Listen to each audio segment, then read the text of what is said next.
नमस्कार दोस्तों। जो लोग मुझे यहाँ पहली बार देख रहे हैं उनको ये बता दूं, मेरा नाम राहुल साहू है और हम लोग इस पूरी सीरीज में मशीन के सारे शॉर्ट नोट्स की चर्चा कर रहे हैं। तो आज हमारा टॉपिक है सिंक्रोनस मशीन। और सिंक्रोनस मशीन में आज हम पार्ट 2 डिस्कस करने वाले हैं। इससे पहले अपने पार्ट 1 में सारे इंपॉर्टेंट पॉइंट सिंक्रोनस मशीन के हम लोग पढ़ चुके हैं। अब कुछ पॉइंट बचे जिनको थोड़ी सी डिटेल में पढ़ना बाकी रह गया है। तो सबसे पहले अब देखिए, फिर से हम लोग बात करते हैं वही सिंक्रोनस मशीन के स्टेटर रोटर के बारे में। तो मैं आपको बता दूं, ये होता है सिंक्रोनस मशीन का स्टेटर।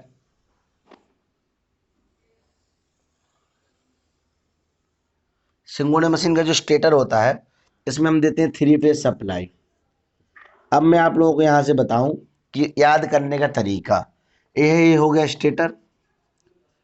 अब जब आपने 3 फेज सप्लाई दी तो ये दी है स्टेटर को।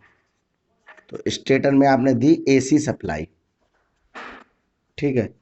और जो मैंने फर्स्ट वीडियो में आपको बताया था कि सिंक्रोनस मशीन को डबल एक्साइटेड मशीन कहा जाता है। क्यों? क्योंकि इसमें डीसी भी देते हैं। तो डीसी कहाँ देंगे? रोटर में। और जहां डीसी देंगे उसको बोलते हैं फील्ड वाइंडिंग। तो फील्ड वाइंडिंग कहाँ लगी रहेगी? देखिए इस प्रकार रोटर में लगी रहेगी आपकी फील्ड वाइंडिंग। ये देखिए, इसको हम लोग देते हैं डीसी।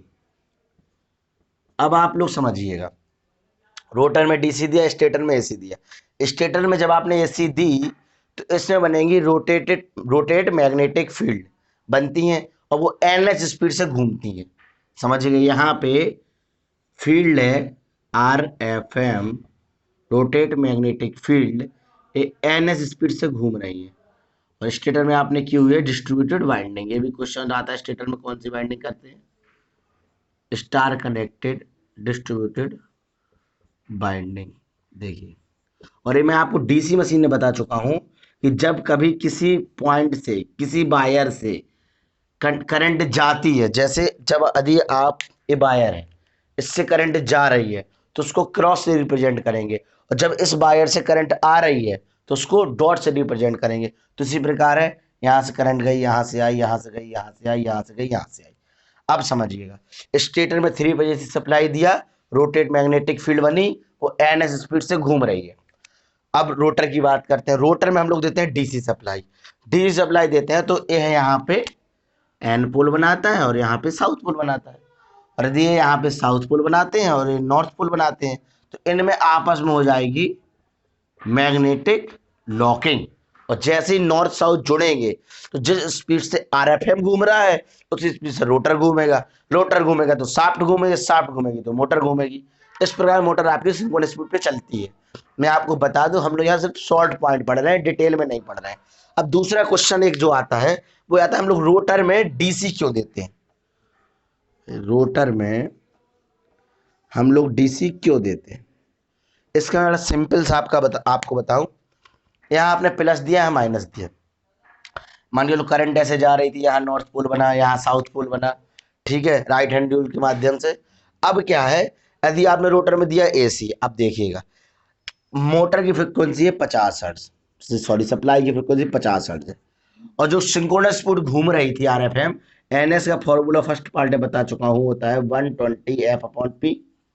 अब देखिए, एनएस 50 हर्ट्ज है और पोल यदि 2 है मान लो, तो 120 × F/2,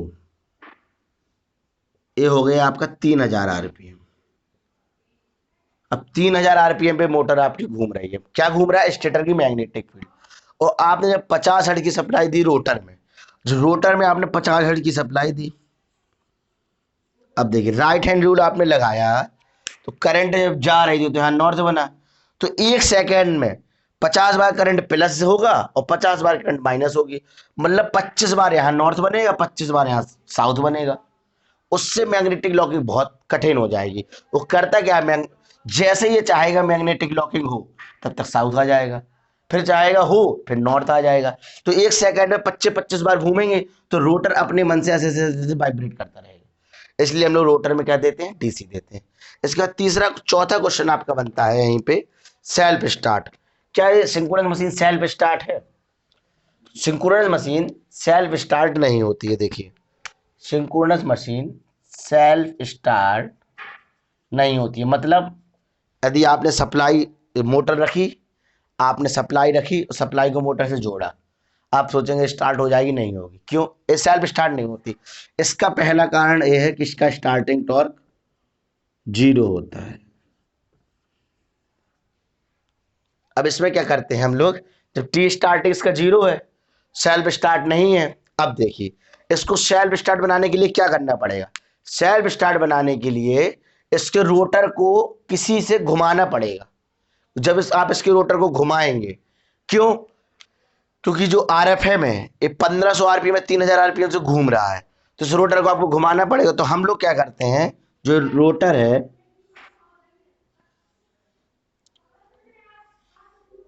यहां पे डैम्पर बार लगाते हैं।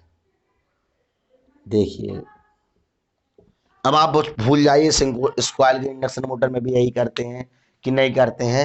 अब आप इसमें सब सिंपल से समझिएगा कि आपने डैम्पर बार क्या है। सबसे पहले मैं आपको बताता हूं, डैम्पर बार कुछ नहीं है, एल्यूमिनियम की रॉड्स है।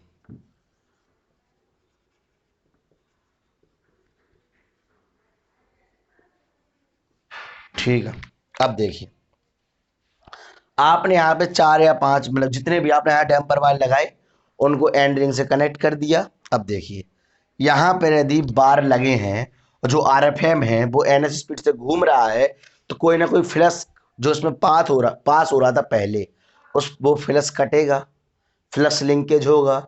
फ्लक्स के लिंकेज आपका होगा तो ईएमएफ होगा, ई बराबर N D five I D T से।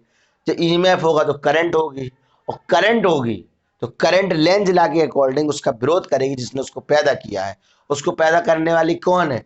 यही आरएफएम, यही मैग्नेटिक लिंकेज जिसने उसको पैदा किया है। उसको कम करने के लिए क्या करेगा? उसको कम करने के लिए वो रोटर को घुमाएगी ताकि हमारा फ्लक्स लिंकेज कम हो, और रोटर आपका लगभग एनएस स्पीड से थोड़ी सी कम स्पीड पे घूमने लगेगा। यही सिद्धांत है स्क्वायर के इंडक्शन मोटर का। जब ये रोटर घूमने लगेगा और डीसी सप्लाई आपने दे रखी है तो नॉर्थ साउथ पोल बनाएगा। और जैसे 1500 आरपीएम पे घूम रहा था, 3000 पे घूम रहा था, या 2800 आरपीएम पे घूमा, फिर कहीं ना कहीं नॉर्थ साउथ की मैग्नेटिक लॉकिंग हो जाएगी। ठीक है, और इसके बाद मैं आपको बता दूं इसलिए ये सेल्फ स्टार्ट भी नहीं, क्योंकि 1500 आरपीएम पे या 2 पोल की मशीन है, 50 हर्ट्ज फ्रीक्वेंसी है, तो 3000 आरपीएम पे आरएफएम घूम रही है। 3000 आरपीएम पे कोई घूम रहा है, जैसे 60 सेकेंड में 3000 आरपीएम 3000 राउंड करता है, तो 1 सेकेंड में करता है 3000 बटे 60, 6 पंचे 30, 50, मतलब 1 सेकेंड में 50 बार घूमती है। यानी 50 बार, यदि यहाँ साउथ है यहाँ नॉर्थ है, तो 1 सेकेंड के अंदर 25 बार यहाँ नॉर्थ आता है, 25 बार साउथ आता है। और एक से इतनी जल्दी कैसे कैप्चर करेगा? इसलिए इसको भी घुमाना पड़ता है। इस प्रकार होती है ये मशीन सेल्फ स्टार्ट होती है। अब एक फिनोमेना आता है हमारे पास, हंटिंग। हंटिंग क्या है? अब हंटिंग देखिएगा क्या है। हंटिंग में क्या होता है? हंटिंग का मतलब होता है शिकार करना या खोजना। और हंटिंग का अर्थ होता है खोजना।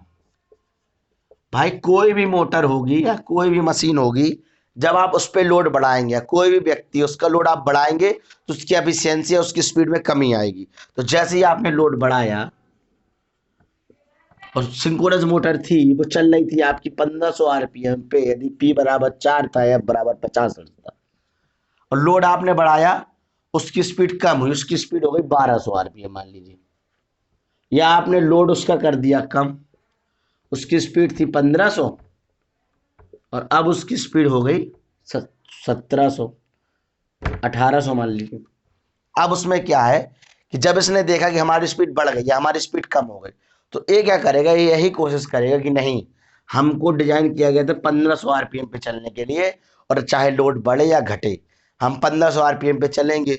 अब उस केस में भी बिल्कुल सेम है, यदि आपने डैम्पर वाल लगे हैं आपके, तो क्या करेंगे, जब 1500 आरपीएम पे घूम रही थी आरएफएम, और अब डैम्पर बार घूम रहा है आपका, ये घूम रहा है 1200 आरपीएम पे, अब ये करेगा क्या, ये वही सिद्धांत करेगा, फिर से 300 आरपीएम की स्पीड में कमी आ रही है। फिर से किसी भी धारावाही चालक का जब आप फ्लक्स, उसमें फ्लक्स लिंकेज होता है, डी5 डी टी होता है, यही फैराडे ने बोला, तो उसमें ईएमएफ बनेगा, ईएमएफ बनेगा तो उसमें करंट बनेगी, करंट करे बनेगी तो लेंज ला के अकॉर्डिंग करंट उसी का विरोध करेगी जिसने उसको पैदा किया है। उसको पैदा करने वाला कौन है? यही जो इसको 1200 आरपीएम पे घुमा रहा था, तो वो यही कोशिश करेगी फिर से स्पीड 1500 आरपीएम हो जाए। तो डैम्पर बार के दो काम समझ में आए। अब डैम्पर बार के जो काम है वो सिंपल से दो हैं, एक तो मशीन को सेल्फ स्टार्ट करना और दूसरा हंटिंग को कम करना, हंटिंग को कम करना, सस्प्रेस द हंटिंग। और सेकंड काम इसका होता है मशीन को सेल्फ स्टार्ट बनाना। इसके अलावा हंटिंग को एक तरीके से और कम किया जा सकता है फ्लाई व्हील लगा के। ये वन लीनियर क्वेश्चन था, मशीन को फ्लाई व्हील लगाकर भी कम किया जा सकता है। अभी हम लोग थोड़ी सी चर्चा करते हैं अल्टरनेटर की। अल्टरनेटर में क्या होता है? अल्टरनेटर जैसे है उसके स्टेटर को आपने स्टार वाइंडिंग से कनेक्ट कर रखा है। मान लीजिए ये आपकी स्टार वाइंडिंग है, तीनों फेज हो गए। सपोज मानिए ये न्यूट्रल है, आपने यहाँ पे एक बल्ब लगाया हुआ है मान लीजिए, ठीक है, और ये है आपका रोटर। बिल्कुल वही सिद्धांत है, सभी लोगों को पता है, जो मोटर का सिद्धांत होता है वही इसका सिद्धांत होता है। अब देखिए यहाँ पे आपने यहाँ इसको डीसी सप्लाई दे रखा था प्लस माइनस। अल्टरनेटर मतलब आपके घर के बाहर का जनरेटर, आपके पास जैसे परीक्षा या पनकी का जनरेटर, उसमें क्या है आपने इसमें डीसी सप्लाई दे रखी थी फील्ड वाइंडिंग में, ठीक है। उसके बाद आपने क्या किया, इसको प्राइम मूवर से घुमाया। जब आपने डीसी सप्लाई दे रखी थी तो राइट हैंड रूल से जैसे आपने इसको ऐसे लगाया, करंट दिया ऐसे जा रही है, तो यहाँ नॉर्थ पोल बना, यहाँ साउथ पोल बना। अब जो यहाँ पे आपने डी सप्लाई दी थी, अब नॉर्थ पोल साउथ पोल के कारण क्या है, फ्लक्स जो है यहाँ से निकलेंगी, फ्लक्स की लाइन है मैग्नेटिक फ्लक्स लाइन, यहाँ आएंगी। और जब आप इसको कंटिन्यू घुमाएंगे तो ये फ्लक्स लाइन इसको तो कट करेंगे, जब आप घुमाएंगे तो और अच्छी तरह कट करेंगी। कैसे? सारी, तो जैसे कुछ फ्लक्स लाइन इसको तो कट करेंगी, कुछ इसको कट करेंगी, कुछ इसको कट करेंगे। यदि आप 3D व्यू में देखेंगे तो आप पाएंगे फिर से वही सिद्धांत रहेगा कि ये धारावाही चालक था, इससे मैग्नेटिक फ्लक्स लाइन गुजर रही हैं, जब d∅dt गुजर रहा है तो इसमें कोई ना कोई ईएमएफ बनेगा। जब इसमें कोई ईएमएफ बनेगा तो इसमें कोई करंट बनेगी, और करंट बनेगी तो करंट यदि आप बल्ब लगाए लोड लगाए उस तक जाएगी और उसको जलाएगी। ये सिंपल सा सिद्धांत रहता है इसका भी, अल्टरनेटर का। अब इसके बाद हम लोग बात करते हैं और कुछ पॉइंट्स की, लेकिन इसके पहले मैं आपको बता दूं, जिन लोगों को लग रहा होगा कि बहुत कम है, तो मैं आपको बता दूं वोल्टेज रेगुलेशन की ट्रिक, स्टेटर, रोटर, एफिशिएंसी, और जितने भी पॉइंट थे, जैसे आपका हो गया armature reaction, V curve, inverse V curve, किस किस के बीच के, ये सारा आपको पार्ट 1 में कवर करा चुका हूँ। उसकी लिंक आपको यहीं डिस्क्रिप्शन बॉक्स में मिल जाएगी। इसके अलावा ट्रांसफार्मर के तीनों पार्ट, डीसी मशीन के तीनों पार्ट, इंडक्शन का पार्ट, डिजिटल और करंट अफेयर्स, ये सारे भी आप, इन सब की लिंक भी आपको डिस्क्रिप्शन बॉक्स में मिल जाएगी। तो ये सब भी यदि आपको देखना हो तो आप डिस्क्रिप्शन बॉक्स में लिंक में क्लिक कर सकते हैं। अब इसके बाद हम लोग बात करेंगे रिलक्टेंस पावर की या रिलक्टेंस मोटर की। देखो रिलक्टेंस पावर का आप सिंपल सा मतलब समझिए। पहला क्वेश्चन जो रिलक्टेंस पावर का आता है वो ये आता है, यह पावर किस टाइप की मोटर में होती है। तो मैंने आपको पार्ट 1 में बताया था, तब मैंने बताया था दो प्रकार के रोटर होते हैं, एक सैलिएंट रोटर होता है, एक सिलेंड्रिकल रोटर होता है। सैलिएंट जिससे एक शांत जैसा साउंड आ रहा है ना, सैलिएंट यानी साइलेंट, यानी कि जिसकी स्पीड कम होगी, जिसकी स्पीड कम होगी वो लगेंगे हाइड्रो पावर प्लांट वगैरह में। तो रिलक्टेंस पावर या रिलक्टेंस मोटर, रिलक्टेंस पावर आपकी होती है only in salient pole type rotor या सैलिएंट पोल टाइप मोटर, इनमें होती है आपकी रिलक्टेंस पावर। रिलक्टेंस पावर का सिंपल सा मतलब समझिए, जब कोई भी मशीन अपना excitation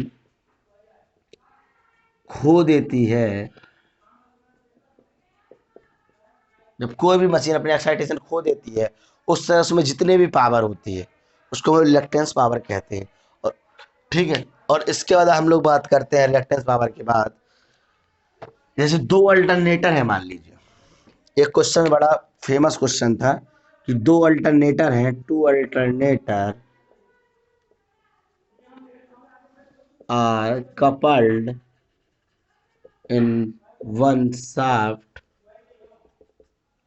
first frequency is 50 hertz and another frequency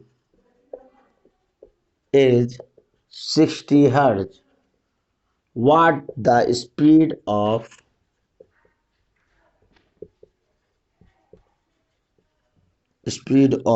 alternators otherwise shaft? देखिए दो अल्टरनेटर है, एक की फ्रिक्वेंसी 50 हर्ट्ज थी, एक की 60 हर्ट्ज थी। तो यदि उनको एक ही शाफ्ट पे कनेक्ट कर दिया गया है या पैरेलली कनेक्ट कर दिया गया है तो शाफ्ट की स्पीड क्या होगी। और एक क्वेश्चन से बहुत आता है, तो इसका क्या है, इसका आंसर होता है 600 आरपीएम। और एक क्वेश्चन मैं आप लोगों को देता हूँ, आप लोग घर पे लगाइए, अगर नहीं बनता है तो नेक्स्ट वीडियो में हम लोग इस पर चर्चा करेंगे। अब इसके बाद अब हम लोग बात करेंगे पावर फ्लो इक्वेशन की। पावर फ्लो इक्वेशन, कोई मशीन है, दो प्रकार की पावर होती है, एक्टिव पावर हो गई, रिएक्टिव पावर हो गई। पावर फ्लो इक्वेशन, कोई भी मशीन होगी आपकी, पी होगा उसमें क्यू होगा, और पी होगा मतलब एक्टिव पावर होगी, जिसका फॉर्मूला होता है V इंटू ई एफ को साइन डेल्टा अपॉन एक्सेस, यही फॉर्मूले आते हैं। Q बराबर रिएक्टिव पावर, इसका फॉर्मूला होता है V into E F cos delta upon X X minus E F minus B square upon X S. अब यहीं से फॉर्मूले निकलते थे आर्मेचर रिएक्शन के, वो ये निकलते हैं, यदि ई एफ कॉस डेल्टा बराबर V है, यदि इसके बराबर V है तो हो जाएगा Q बराबर हो जाएगी 0 और मशीन हो जाएगी आपकी नॉर्मली एक्साइटेड। 50 बार पूछे गए क्वेश्चन हैं। इसके बाद यदि E F cos delta is greater than V होता है तो इसका कुछ ना कुछ वैल्यू बढ़ेगी। जब इसकी वैल्यू बढ़ेगी तो Q आपका पॉजिटिव आएगा, और जब भी Q पॉजिटिव होगा तो मशीन होगी आपकी ओवर एक्साइटेड और पावर फैक्टर होगा lagging.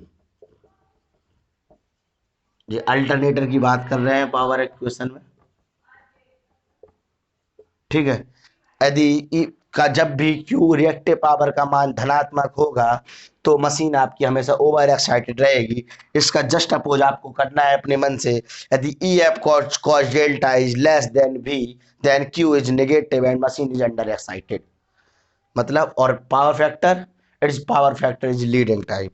E F cos delta is less than V, reactive power component Q is negative and machine is under excited and power factor is leading। इसके बाद हम लोग बात कर रहे हैं सिंक्रोनस कंडेंसर की। सिंक्रोनस कंडेंसर कहता है, यहीं से समझिएगा, यदि Q पॉजिटिव है और ये ओवर एक्साइटेड है मतलब लैगिंग पावर फैक्टर पे है अल्टरनेटर, यदि आप कंडेंसर की बात करेंगे तो एक over excited synchronous motor, over excited synchronous motor when run is light load और नो लोड। समझिएगा, थियोरेटिकली बात करते हैं नो लोड की एंड हम लोग प्रैक्टिकली बात करते हैं लाइट लोड की। नहीं तो आपको यहीं पे समझने वाली बात थी, यदि over excited synchronous generator lagging power factor पे काम करता है तो over excited synchronous motor leading power factor पे काम करेगी, और ओवर एक्साइटेड सिंक्रोनस मोटर यदि नो लोड या लाइट लोड पे काम करती है तो कहलाती है सिंक्रोनस कंडेंसर। इसी को हम लोग फेज एडवांसर फेज मॉडिफायर बोलते हैं, और एक हर एग्जाम का फेवरेट क्वेश्चन है। इसके बाद हम लोग बात करते हैं कुछ पॉइंट की। तो आपके पॉइंट कहते हैं कि मशीन का जो ईएमएफ होता है वो समानुपाती होता है स्पीड के। ईएमएफ समानुपाती स्पीड। और जब आप बड़ी सिंक्रोनस मशीन की बात करेंगे कभी कि बड़ी सिंक्रोनस मशीन की कूलिंग कैसे करते हैं, तो बड़ी मशीन की लार्ज सिंक्रोनस मशीन की कूलिंग आप करते हैं, कूलिंग में गैस यूज करते हैं हाइड्रोजन। बड़ी सिंक्रोनस मशीन है, बड़ी तुल्यकारी मोटर, बड़ी तुल्यकारी मोटर है, बड़ी तुल्यकारी जनरेटर की कूलिंग के लिए हम लोग हाइड्रोजन का यूज करते हैं। और एक क्वेश्चन है आपका कि आर्मेचर रिएक्शन जब अल्टरनेटर में होती है, अल्टरनेटर मतलब जनरेटर मतलब सिंक्रोनस जनरेटर में होती है, तो इसका प्राइमरी इफेक्ट सबसे पहले किस पे अफेक्ट करेगी? तो प्राइमरी इफेक्ट इसका होता है पर फेज वोल्टेज, पर फेज वोल्टेज पर।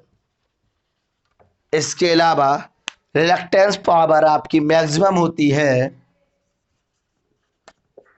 ये 4-5 क्वेश्चन हैं जो आपको डिटेल में बताया भी जा सकता है यदि आपको नहीं समझ, लेकिन आपको एक क्वेश्चन आपको याद करने पड़ेंगे। रिलक्टेंस पावर मैक्सिमम होती है जब डेल्टा का मान 45 डिग्री हो। इसके अलावा और भी बहुत से पॉइंट हैं आपके। अब हम लोग बात करेंगे कि जितने भी क्वेश्चन एसएससी जेई में आए हुए हैं, एसएससी जेई में 2014 के बाद से 2019 तक जितने भी क्वेश्चन एसएससी जेई में आए हुए हैं, उनका संबंध यदि सिंक्रोनस मोटर या सिंक्रोनस मशीन तुल्यकारी मशीन से हुआ है तो वो सब हम लोग डिस्कस करेंगे पार्ट 3 में। यदि आपको हमारा वीडियो पसंद आया हो तो लाइक कीजिएगा, शेयर कीजिएगा एंड सब्सक्राइब कीजिएगा। Thank you very much.